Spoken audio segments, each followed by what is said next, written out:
Welcome to Tiki Central, Canada. Ever wonder what's in that cool, refreshing drink that you just have to have on that hot summer's day? Me too. Picture a man going on a journey beyond sight and sound. He has left society. He has entered Tiki Central with palm trees, beach sand, blue skies, and God, get me a drink now. Here are your hosts, Craig, Cam, and Paula, and their wacky views in drinks, life, and maybe information.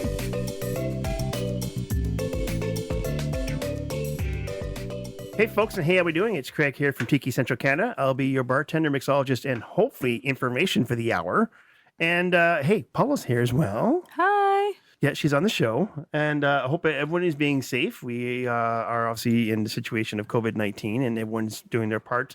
I've noticed that a lot of the numbers in Canada actually are not that bad as they projected, so I guess everyone's doing their part to stay home and stay safe. Keep up the good work, guys. Keep up the good work. I know it's been really difficult, especially, with spring coming around the corner. It's super hard to do that, and that's why one of the reasons why we're also making sure that our show continues, because we know you guys are going crazy being inside, and so nothing better than to actually have some tiki in your life. Yes. A little bit of an oasis. Yes, and so many people just are drinking right now. It might as well drink some good stuff. That's right. If you got the drinks at home, you got all the liquor at home, you may as well make a good drink. There we go. Even me that don't drink, I can say, like, if there's any good opportunity to become a drinker, this is it. This is the time to do it, exactly. Because seriously, you start going a little cuckoo in the house, right? Yeah, you start going a little batsy.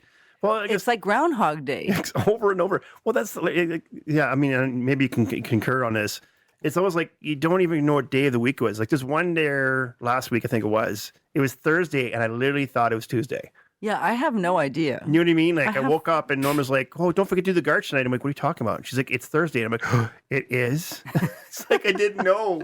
I had no clue. I mean, She works. She's still working because she works on she works from home. Justin, for her. So obviously Monday through Friday is Monday through Friday. But for us, who are not working, yes, it's just one day blends into the next one. It's just and it's literally Groundhog Day. It's unbelievable. It's every single day you wake up and you're like, oh crap, there's nothing to do. Like, I've been staying in bed until like 2 p.m. Okay, I haven't been doing that, but no. And here's the thing. I'm really proud of myself. Like, I received one of those little memes the other day. Yeah. And it actually says, wake up at 2 p.m. and know that you're contributing to saving the world. There you go. You are saving the world. That's priceless. There you go. Isn't it? It is priceless, yeah. Because I've always felt guilty of doing so. Well, I think, there's a meme I saw where it shows, like, before COVID-19, the guy's, like, lying on the couch and is like, hey, you lazy person, whatever. And then it shows, like, during COVID, I'm saving lives. Yes, he's a hero. It's like, he's a hero. But it's still Groundhog Day. Yeah, it is. Still. Yeah, for sure.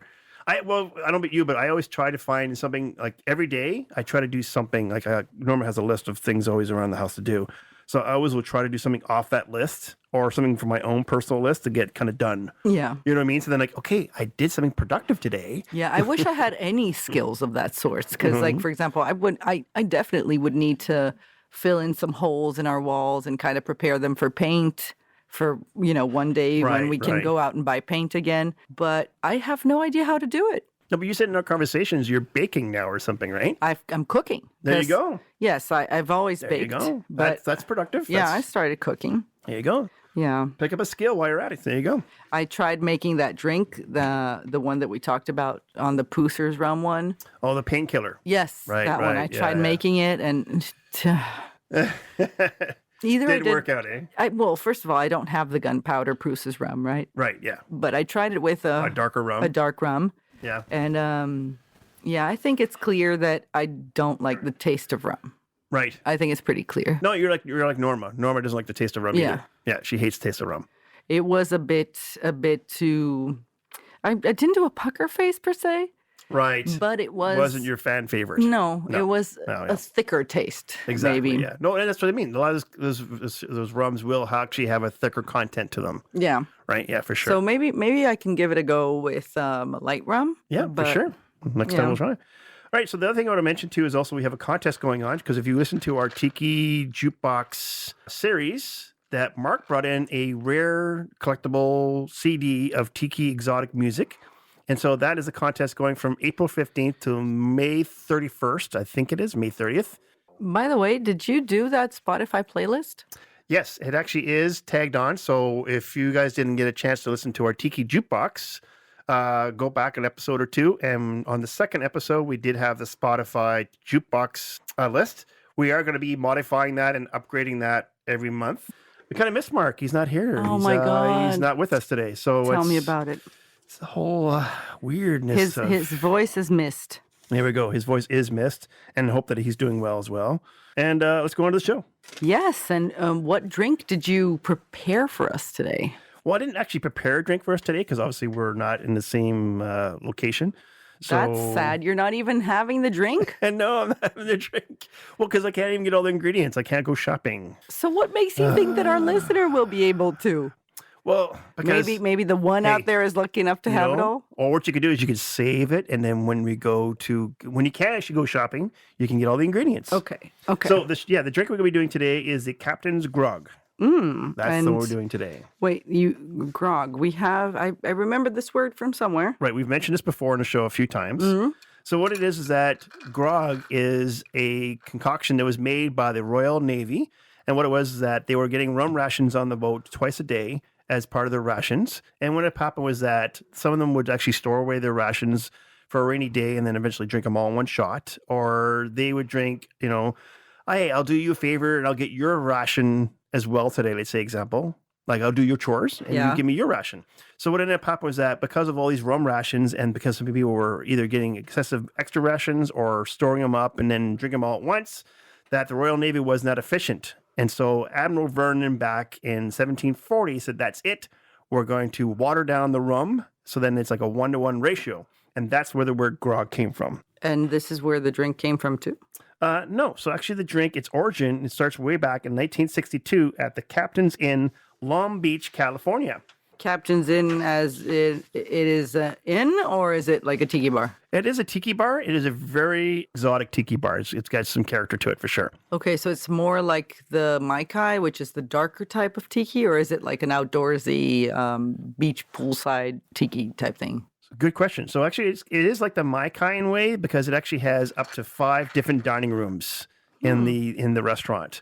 And so the origin of this drink, where it came from, is in the Hukilau room in the inn. But there's also, like I said, there's 5 different dining rooms. So it also includes an exotic dishes from the faraway places in the Corinthian room, and then entertainment in the Commodore's lounge, and even quality spirits upstairs in the Hukilau Polynesian room. So there's all kinds of rooms, just like it is in Mai Tai, like we talked about with Mark there. Yeah. This is a very large, exotic place. Cool. Okay. And what's in this drink? So we're going to actually start off with 3 different kinds of rums. I know. It's got a lot of rum to it for sure. It's like every other lots of tiki drinks have this. So we'll go through them. So it is 3/4 of an ounce of dark Jamaican rum. So that could be like a Myers or an Appleton rum if you want to. 3/4 of an ounce of light Puerto Rican rum. That can be a Bacardi rum, by the way. Okay. 3/4 of an ounce of golden Puerto Rican rum. Again, that could be a golden Bacardi rum if you want to use there. Then also you can do is 1/2 ounce of the orange carousel. Now, if you don't have orange carousel, you can use triple sec, Grand Marnier, Cointreau, any kind of orange liqueur. And in worst case scenario, can you use the blue carousel? Sure, you can. Now, the reason why I don't suggest the blue carousel, I mean, yes, if you have it, that's the only thing you've got, then definitely use it. Because when you combine things, you're going to get different colors coming out of it. So if you use, for example, a blue carousel on this, it'll kind of give a muddy look to it, like a color to it. So it's not exactly very appetizing. I mean, if it's end all to be all for sure, then yes, you use your blue carousel. But you'll see when you make this drink, it's almost like it looks like an iced tea. Okay, so keep in mind that the taste will be the same, but it will look kind of gross. Exactly. Okay, yeah. I see. Yeah. So also then we're going to add 1/2 ounce of Falernum. Now we've used this ingredient before, and if you're in the States, you can buy Falernum, yes, in the liquor stores. If you're in Canada or other parts of the world, you can't.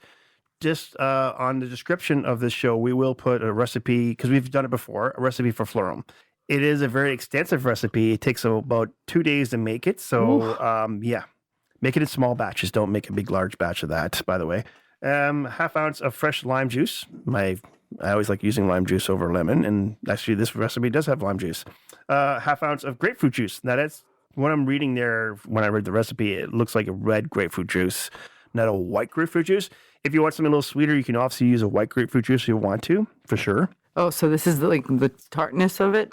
That's right. Yeah, you're going to say this is like a balance between tartness and sweetness, and all kinds of exotic ingredients are in here, like the floral and stuff. And hey, half ounce of maple syrup.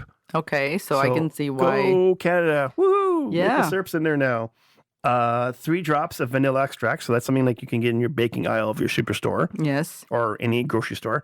3 drops of almond extract. Same thing. Yep. Same thing. And Or my pantry. There you go. Oh, your pantry. That's right. Because she's cooking now. No, but I've always been a baker, dude. Right. It's 2 separate things. No, hey, I know. I'm a good cook, but not a great baker. Exactly. And I'm the Norma opposite. is a great baker, but not a good cook. Exactly. I'm like Norms. Yeah, exactly. And then 1 ounce of soda water. Okay. Mm-hmm. And is this shaken, stirred, beaten in the in the backyard? No, in the I forgot the blender. Name. Yes. You beat it in the blender. I thought you were going to say like take it out in the backyard and beat it like. No, sorry, I was thinking in Portuguese. It's okay. So yeah, you shake everything except for the soda. You're not going to shake the soda. How come? So what it ends happen is that when you shake something, you're actually adding air and pressure to it. And so if you put the soda in there, you're actually going to expand it, and it will actually add more pressure to your shaker. You won't be able to open it. Either A, you won't be able to open it, or really you could lose all the soda in the process because you'll thin out to a point where it's not even in the drink anymore. So this is going to be more of a fizzy drink? It's shaken, so it will actually have air in there, just like any other drink we've talked about before. Like your Blue Hawaiian, how you see how it's... Yes. You've seen in the past how it's kind of foamy. Right. But what I mean is like if you're going to have the soda water, is it going to be more like of a champagne type feeling, like fizzy maybe? Exactly, at the top, yeah. So what you're going to do is you're going to pour all that strain that all into a double old-fashioned glass or a Collins glass with fresh ice, of course, and then top it off with the soda. Okie dokes, and then just garnish it with a mint? Just a mint. That's easy enough. That's it. Yeah. Of course, now fresh mint is hard to find at this time of year. But, really? I have a huge you do. production of mint. If anyone needs it, let me know. I'm so going to your house to make mojitos. That's it. Like, seriously, if you want, I can bring you mint. Well, hey, careful what you ask for. No, but seriously, like if you want for whenever we are allowed to have a tiki party or see each other again, let me know. I will bring you. Or else, if you need it emergently, you know where to find it. Exactly. No, for sure. I appreciate that. That'd be awesome. Emergently, that doesn't exist at all. Emergency. If you have an emergency of needing mint, let me know. You know where to find it. Who has an emergency mint situation? Oh, quick, it's an emergency. I need mint now. A tiki person like you. Anyhow, I'm trying to be friendly here. I've been out with pineapple juice where like literally I'll be making a drink and I'm thinking like, of course I've got a couple things of pineapple juice at home. And I'll make an example like Norma's Sucking the Monkey cocktail. Yeah. And I'm like, open the fridge and I'm like, uh-oh. I don't have pineapple juice. So then I get in the car and literally like things are still in the shaker. I literally get in the car, jump over to G&T, which is Giant Tiger here in Canada, which is like 2 minutes away from my house, grab some pineapple juice and fly back and then make the drink. You really don't need to use the car for that. It's so close. I know, but time is of the essence. You know what I mean? Please. That's as lazy as it gets if you're getting your car to go there. That's a pineapple emergency. Yes, that's true. But you know, it's funny that and I still can't remember the name of the darn drink. But when I told Justin the other day, like, oh, I want to make this. Yeah. It was prior to our grocery day. Oh, no. And I was like, and he's like, but do you even have orange juice and pineapple juice? And I did. Yeah. But I didn't know I did, first of all. And then I found it. And I'm like, this is probably not good anymore. But I'm still going to try it. The expiration's like 2018. I'm going to use it anyways. Yeah. I was like, these are probably been sitting here but I smell it and I'm like, I've already decided I'm not allergic to pineapple anymore. Whatever. I'm thinking that's the case. Yeah. But a good tip actually you just mentioned, and I want to bring it up, is that if you guys notice in all of our pictures of all of our drinks we make on the show, I use Oasis. Now, yes, it's not real juice, but when you're doing mass production, like example, like when we have a tiki party, I can't be sitting there squeezing 20 oranges, you know what I mean? Or oh God, no. You know what I mean? So, and the great thing with the Oasis, and in my situation, is that the date on them, like if you look at the expiration date on them, it's like a year. Oh, so that's even after you open it? As soon as you open it and put it in the fridge, you've got almost like a year to use that. You're joking. No. Oh, so it was still good. No. Well, so here's a funny story. So I work at 2 different bars, and one of the bars, right, we get the Oasis, like the cartons like I have on the show. And the owner actually comes up to me one day and he goes, "Hey, make sure there's proper rotation in there." And I'm like, "You do realize that everything in here is about a year for expiration, right?" He goes, "What do you mean?" I go, "Well, even the oldest one that's in here, I'm going to use before it gets to the year." Yeah, you know, of course. You know what I mean?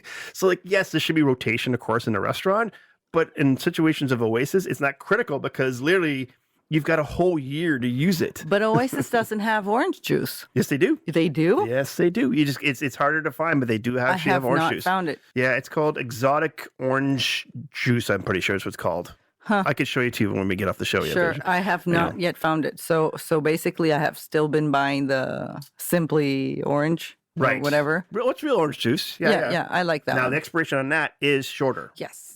So it definitely is not the forever long. I do have one that is orange and pineapple from Oasis. Oh, there you go. Yeah, it's not bad. I know. I don't know why Oasis does this. I'll be looking for something, example like cranberry. Okay.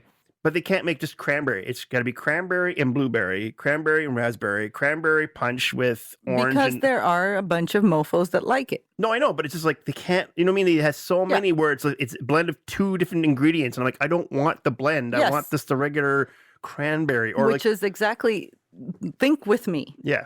If I like the blue Hawaiian and I'm trying to make myself a virgin blue Hawaiian, I need orange and pineapple, right? So then I'm getting the pineapple from Oasis there from the shelf, and I see right beside it orange with pineapple. I'm like, I'm gonna give it a try. Oh, for sure. Yeah. It definitely doesn't taste as good. No, but it's just frustrating when you're trying to find something very specific, and it's like, well, they blended it. No. Yes, I ended up buying it because I was like, oh, okay, well, at least I have orange and pineapple. Now you do. That's right. In one carton, it's it. I guess they're just trying to shoot everywhere. Well, there's a market for that, right? There is obviously a market for it, for sure. Yeah.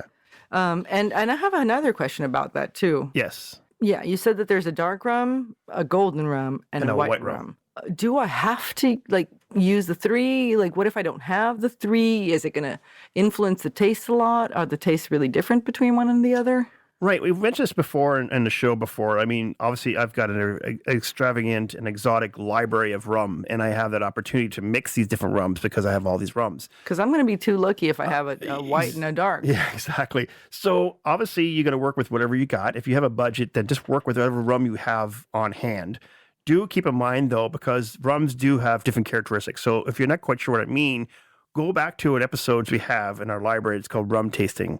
And in the rum tasting episodes, we talk about the different characteristics of different rums throughout the world or different destinations.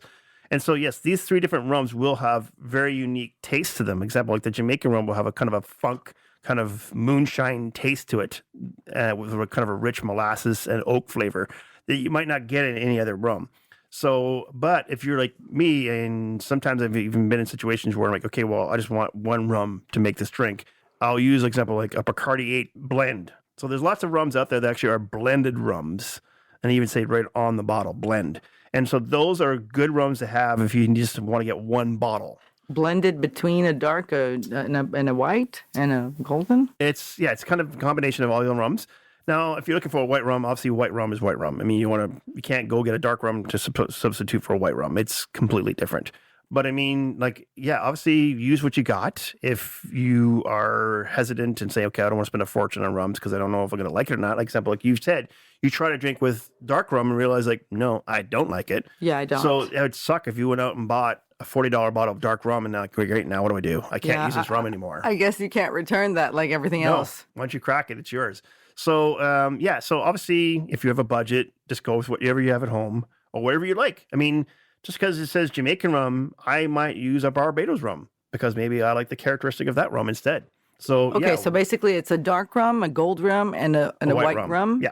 But that's what I mean. Like the taste is going to be totally different if you don't use one or the other, right? Yeah, exactly. Yeah, will be some changes. Minus the white one, because if you don't put the white one, it's not going to make any really difference. No, on the exactly. taste. It won't make any difference. No. Okay, sure. but if you fail to do the gold rum, it will change taste. It will change the taste of it. Yeah, for sure. I see. Okay. Yeah. Good question. Coming sure, because I actually get that question a lot from our listeners or people that know me. Like, well, Craig, I don't want to have to go out and buy 20 different bottles of rum. can I just use like one bottle? I'm like, well, yeah, you can. And so just do whatever you've got. I mean, I first started off, I didn't have 300 bottles of liquor. I started off with like 4 or 5 bottles. I started off with a white rum, and that's all I had. I already started off, and I still don't have 4 or 5. Yeah, exactly. So there you go. But then again, you're a bartender. I'm a newbie. Yeah. Well, where is it that you got this recipe from? Is it the same old, same old? What's his name again? Beach Bombardi. Yes, it's Jeff, the Beach Bombardi. That's the guy. And although he's not always the same. You got some Vicks here and there, some Traders there and here. It's true, yeah. But he is one of the most common ones that this recipes come out of. He is kind of the end all to be all when it comes to tiki recipes. And these you get from your actual books, or do you get online? Yes, you can get them online, or you can get them through books. And the book that actually I used to get this recipe was the remixed. Or I used a Smuggler's Cove book, which is kind of like the Tiki Bible. How did you come up with this specific drink? How were you like, oh? Yeah, so the reason why I made this drink specifically is because I was reading up on the Captain's Grog in Smuggler's Cove, and I noticed that it had all kinds of layers to it. Now, we've done drinks in the past few episodes were kind of just very, very basic. There wasn't too much complications to it. If you notice, like in the Antigua recipes, it wasn't that complicated. And the Navy grog, the Navy one we did, the Navy recipes we did for the Navy episode weren't really that complicated. Yes. And one of the things that I intrigued me about tiki over any other kind of cocktails is that it is a lot of layers and a lot of different kind of elements that you're tasting in these drinks. And so this drink in particular, if you notice, like I said, it's got 3 different kinds of rum. It's got Falernum in there, which is a secret ingredient of tiki. Yes. It's got like almonds, maple syrup, which is Canadian, which kind of intrigued me, vanilla and almonds. So it's got all these different elements. And so I know when I make this drink, it's going to, every time I taste it, I'm going to taste something different. No, that I understand. So what? So did you go to the hardest to make page or something? No, I'm always constantly reading all the time. And so this came up in one of my books. And the recipe right off the bat intrigued me. It was like, wow, this is really complicated. Lots of layers, lots of different ingredients that are combined. I'm going to go test my listeners, see if they're good. There you go.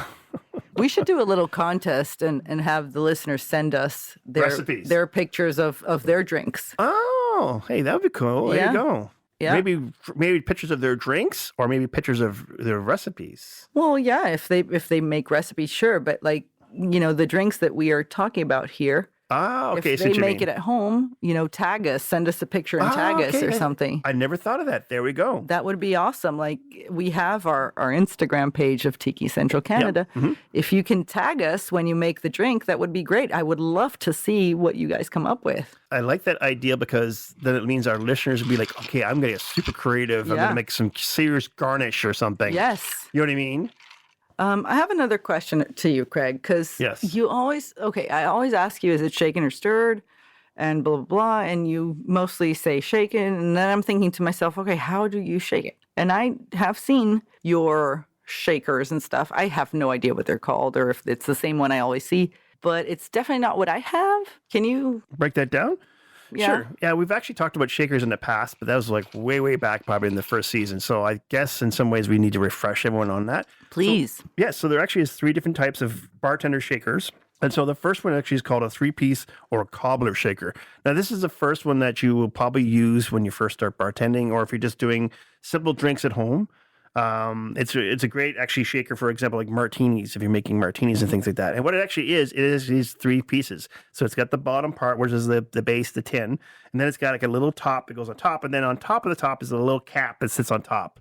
And what's on the top? So beneath the cap. So underneath the cap is where the strainer is. So you actually don't need a strainer. For this one, it's kind of got the pro of that you don't need a strainer. So this actually is all in one piece, the shaker and the strainer all in one.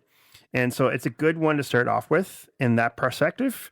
And so that's the one I kind of started off with. And if you actually are starting to make drinks at home, or you're starting to learn how to shake and stuff like this, it is a good one to start off with. Wait, learn how to shake? There's this actual method to shaking? Yeah, everyone thinks it's so easy. Everyone's like, how hard is it to shake a shaker? It's like, no, there actually is a technique to it. And especially when you get to the next one, which is the Boston shaker, if you don't know what you're doing, you can't open it.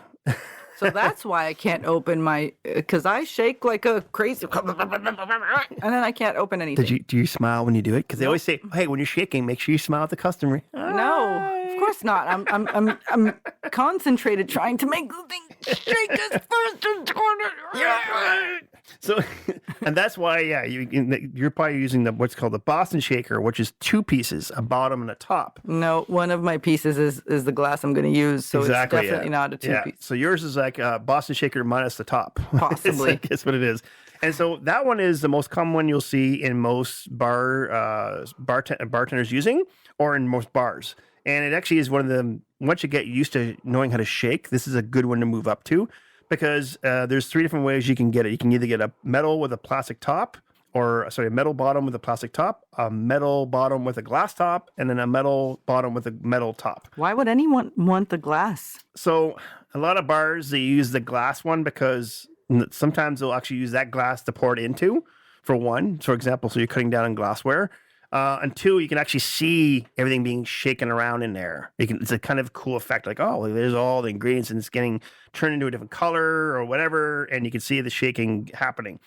I use the metal one. The reason why I don't use the glass one, because the glass eventually can either break, because there is pressure in there. When you guys shake a shaker, there's actually pressure being built up inside that. I'm sure. And that's why you're saying you can't open yours sometimes. Because, I can't. Exactly, yeah.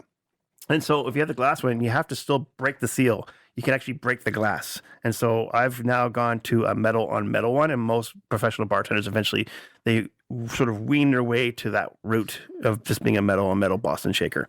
The last one is one you don't see too often. It's not very rare. It's mostly in Europe you'll see it, or in certain parts of Asia. The French or the Parisian shaker. Okay. Yeah, and that one is not as uncommon. It's a 2-piece. So basically it's like the cobbler where it's got the top, but there's no little cap on top. There's no strainer on it. It's simply just a 2-piece one with a top like the cobbler, but the bottom is a regular tin. So if you're in Paris and you want a drink that you have to still... You'll see bartenders in Paris, example, using that one. No, but I mean, like, if you need to strain a drink, you won't be able to. Then you just like same as the Boston Shaker, you still need a strainer. So the Boston Shaker and the French one, you still need a strainer to strain your drinks. The 3-piece one, the cobbler, you don't need a strainer. It's actually built into the shaker. Did you already talk about the pros and cons? Because I think I heard them. Yeah, well, let's talk about some of the pros that maybe I didn't mention and some of the cons. So the cons on the cobbler is that it will build pressure in there. And if you're just learning how to shake, there are times when it is hard to break it open, to crack the seal, to break the seal kind of thing. And I'm not talking about like once because obviously it has a strainer on it, so you're straining the drink. But when you go to take it apart to clean it or to make another drink, it is hard to break sometimes that seal. The thing with the cobbler too is kind of cool is that you can use that little top to measure things out. Usually, I think it's actually an ounce, that little cap on top of the cobbler. Also, too, the cobbler only is small enough to make one drink. So it doesn't have sizes? There's different sizes, but for the most part, a cobbler is just a one drink process. What size should I be looking for? So, example, if you're using the Boston Shaker, mine is a 22-ounce shaker. So if you're not quite sure what size you want, all you got to do is take your measuring cup at home, fill it with water, and then fill up the glass that you want to use, say, example, a Collins glass, and see how many ounces it is in that glass. And then you know that you need at least that size, if not higher, of a shaker to make it to drink. It's a good question because some people don't know what size to get, and there's different sizes. So that is a good point on the Boston Shaker. The Boston Shaker, the positive on that one is that you can make more than one drink. So I can make 2 or 3 drinks in a Boston Shaker because of the size of it. In the 22-ounce one? In the 22-ounce one. I can actually make, especially if I'm making something where I'm straining it into ice. Okay, so try to invest on the Boston one, metal. Exactly, yeah. So how much does that usually go for? So a Boston Shaker on Amazon, you can go really cheap on a Boston Shaker, metal on metal, probably about $20. Then you can get it more extravagant. My recommendation to you, by the way, folks, and I see it all the time, there's so many out there, different shakers and companies that are selling shakers. Do some research on it. Like probably the best place to do that kind of purchase is on Amazon because you can see the different price ranges you're going with. Is there a specific brand that is better than another that you would recommend? Well, like I said, I buy a lot of stuff on Amazon. I have bought some things from some bar equipment. Now, if you are going onto some of bar equipment websites to purchase like our equipment and you're just basically starting out, that's not my recommendation because those equipment is very expensive. It is meant for professionals. I'm not saying that, all of a sudden if you're starting out, that you shouldn't be getting the best of the best. Kind of work with start off small, like I did. I started off with a cobbler shaker and worked my way up to a Boston shaker. So start off small, start off with something that's not going to cost you a fortune, and then work your way to a more elaborate kind of kit. Book review. Ooh, that's new for me. New for you, but we actually had it back in, I think, the first year, second year. And so, yeah, we brought it back. So we're going to do a review of a book. Please.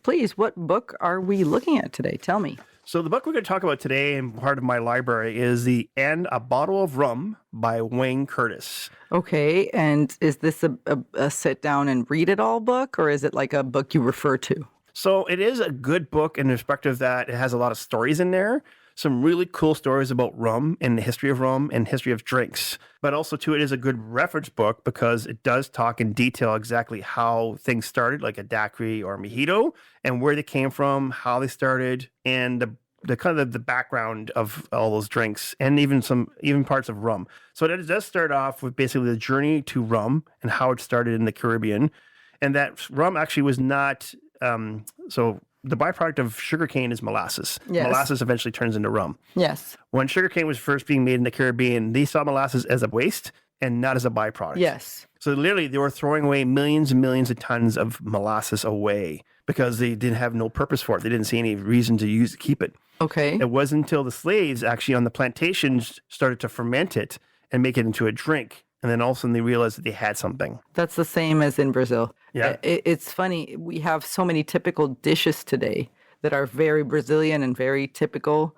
Mm-hmm. And they were 100% made with, scraps that the owners didn't want anymore. And they would give it to the slaves, and the slaves would make this fantastic dish out of it. Oh, there you go. The most famous dish in Brazil, the feijoada, is exactly that. It's just scraps of the pig, the ears, the tail, everything. Oh, wow. Okay. And it became a bean stew that goes with rice, and fantastic. Wow. It's the most flavorful thing you've ever tried.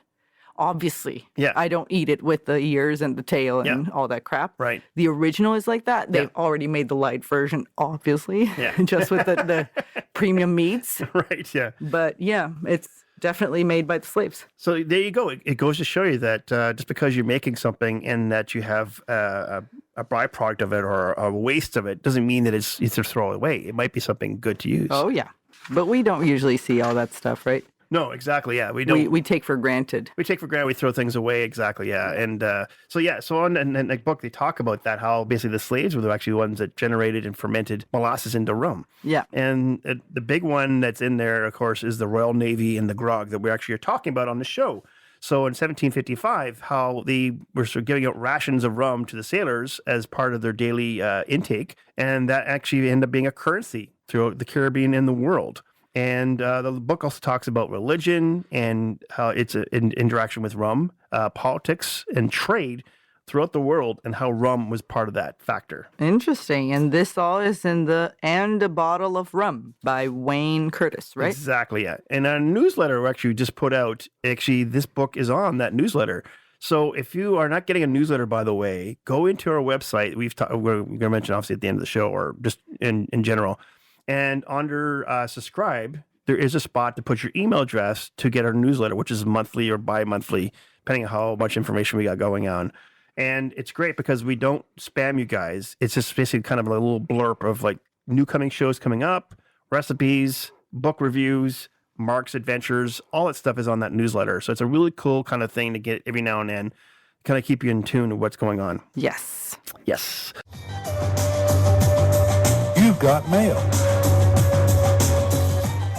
I thought you were going to say, did you know? I was going to be like, no, I did not. I did not.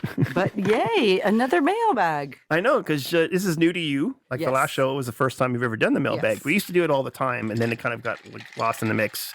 And so we're bringing it back because we do get questions all the time, and we do get emails here and there. So, why don't you read off the email that we got? Sure. The email is from Robert, and he says, hey, Craig. We have seen a lot of facts on your show, and I was wondering if you can tell us how you go about your research to get these facts. Yeah, it's a really good question, and I do get a lot of that question from people because I'll mention a statement, or I'll mention a story or some sort of fact about something, and they're like, well, okay, how do you know that's the true fact? Because you say, oh, there's 1,000 different recipes, so how do you know the recipe that you're giving us is the exact recipe? So what it is, how I start off my research is I start off with this example, like the drink's name, and then I'll go and research it and Google it. And through that, usually Wikipedia is one of the ones that comes up first. Now, Wikipedia is a starting point. Just to let you guys know, when it comes to facts, it is a good starting point. It is not the end all to be all, because Wikipedia is also written by everyone. Like, I can write something in Wikipedia. You can write something in Wikipedia. So it's not an I never have, but I heard I can. Yeah, exactly. Yeah. So some people, because they're like, well, it says in Wikipedia, Craig, that. And I'm like, well, that doesn't mean it's necessarily the true facts. So from there, I'll go into, if it's something to do with a tiki cocktail or a drink, I'll go into my Trader Vic books. I'll go into my Smuggler Cove books. Jeff Beecham on Berry is probably the one book that I always hit all the time when it comes to these stories. And if it's another kind of drink or even a historical fact or something like that, then I'll go do some research on several different sites. Usually, if it's something to do with history or politics or whatever, I'll go on to, CNN, or I'll go on to Discovery Channel. There's all kinds of sites to go for true facts. And the best thing to do is actually get a fact that kind of nails down on 4 or 5 different locations. So, example, what I mean by that is that if I have one fact and it's on 5 different reliable sources, I kind of know that that's got to be a reliable fact because it's on 5 different sites, not just one site or another site. Yeah, I can see that. And the same thing with recipes. I'll go to 4 or 5 different books. If it's a tiki cocktail, I'll go to a Trader Vic book, I'll go to Smuggler's Cove book, and I'll go to... So that's why we always have more than one recipe sometimes of the same drink. Exactly, because I've gone through different books to get that recipe. So there you go, guys. Proof that he's saying the truth. It'd be like Pinocchio. I never lie. There goes my nose. That's the one man in the world that doesn't lie, ladies and gentlemen. Well, okay, don't, that's... Well, about stuff on here anyway. What? Well, I don't lie about stuff on here. Now, it doesn't mean that... I'm sure if you ask Norma, I'm sure there's some things I lie about. Yeah. Anyhow, one man. There you go. So that's, So by the way, if you have a question, do email it into us. Go to tikicentralcanada@gmail.com. That's our email address. And I will put the link into this episode. So if you want to email us a question, you can. Don't kind of, I know this sounds silly, but don't go through, and then if you can, obviously you can. Like if you go through our Facebook or if you go through our Instagram or Twitter accounts and ask questions there, it just takes longer for me to get through those because I don't hit those every single day. The Gmail account, pops up on my phone. It's literally a notification. It'll pop on my phone like a regular message. So that's a really easy way to get a hold of me because I have had people ask me questions and I feel bad because then I go back a month later and answer it and they're like, well, why didn't you answer me earlier? I'm like, well, because I don't check those sources all the time. Yeah, now I already made the drink wrong. Yeah, exactly. Or last month. Or they've gone, I'm going to find out the information myself anyway. So yeah, if you want to ask me a question or you want to ask the show a question, then like Mark sometimes will ask some questions for Mark. Go to tikicentralcanada at gmail.com. Okay. Yep, and we'll put a link for that for sure. All right, so let's tell everybody who we are. Who are we? We are www.tikicentralcanada.ca. Or .com. There we go. Or all one word. No cam, so yeah. No, that's not my line. There you go. And we miss Mark. Oh, geez. Hopefully, he'll be on the next show. We'll see. He's kind of busy. He's got some things going on down in Niagara there. So, hey, Mark, we miss you. Hope you're, everything's going okay. We miss you and your velvet voice. There we go. He's got that voice, what he sort of job he should get into is those people who read you a story when you go to bed. Oh my God. Because you know what I mean? He's got that soft, mellow voice. I've been having some insomnia. I can see that working. Well, who actually, it's funny. So, Norma has her boyfriends, on Hollywood. And one of them actually, he on an interview just recently we saw with Matthew McConaughey. He actually does that. He actually does nighttime reading for some company. He'll read you a story so you fall asleep because if you listen to his voice, it's very soothing. Yes. And very monotone. And it's very sexy too. Not like you're doing it at all. No, not even close. I can't even pull it off. There's no way. But I'm just saying is that, yeah, and he does that. He does read stories. You can buy him reading your story. He's married to a Brazilian as well. Yeah, I think you told me that before. Right, yeah. right.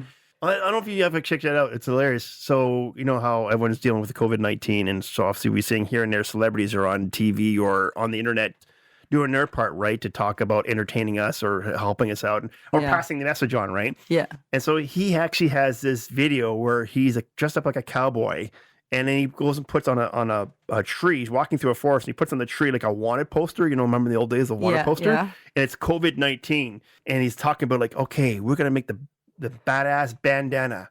So he actually shows you how to make a bandana so you can, when you go shopping, how to make a mask. And so he has this video. It's hilarious. He's all Western-like, and he's like, all right, we're going to make the most badass bandana. It's entertaining, but it's also educational at the same time. Yeah. I mean, I guess it's like, that's what we are, right? We're educational and hilarious at the same time. I'm hoping. That's very modest of you thinking that we're hilarious. I hope we are. I'm hoping we are. I hope we are. I know. So anyways, on there, you'll see on the main page, you will see we're on there. I'm on there. Paula's on there. Mark's on there. Mark's got a Mark's Adventures. Then also too, there's an episode page.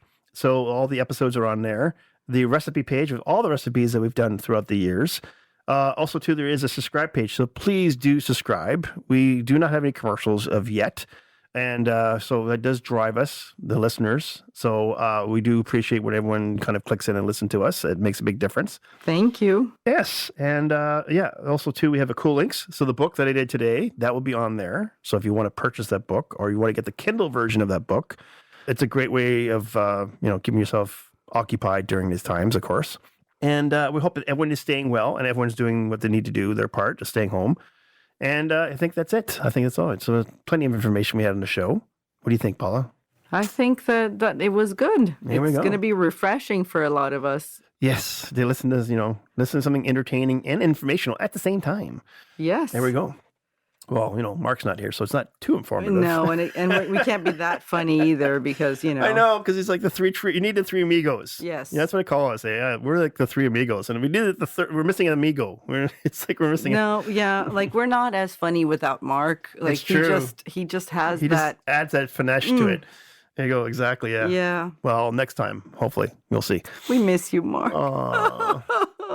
Anyway, so folks, we're going to go off and, spend the rest of our day isolated. No. Doing nothing. Doing nothing but watching a lot of Netflix. Hey, Some more of nothing. watch, was it Tiger King? There you go. No. If you got nothing better to do and you want to watch some rednecks, go for it. Lord have mercy. I don't. There you Thank go. you. All right, folks, we're going to go off and talk to you later next time. Bye. Bye. Well, I don't know about you, but I got informed. Guys, where's my drink?